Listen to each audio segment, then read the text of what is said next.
এই ছেলেরা, তোরা নামাজ পড়বি কোন দিন? তোরা মানুষের বাচ্চা না? জীবন মানে কি শুধু বেড়ি?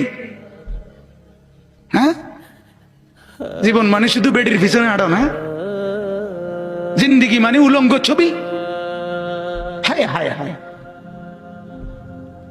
ছেলেদের জীবনে এটা একটা মোবাইল, একটা মোটরসাইকেল, এই দুইটাই সম্পদ। একটা মোটরসাইকেল যার আছে 7,000 ধন পাইছে। সোজা হিসাব, ঢাকা থেকে মোটরসাইকেল ছাড়ে কক্সবাজার গিয়ে থামে। হ্যাঁ, প্রতিদিন রাতে, প্রতিদিন শত শত ছেলে মোটরসাইকেল চালায়। এজন্য ভাবা দরকার। আমার কথা হলো, আমার চিৎকার আমি দিতে থাকি। এই ছেলেরা, তোরা নামাজ পড়বি কোন দিন?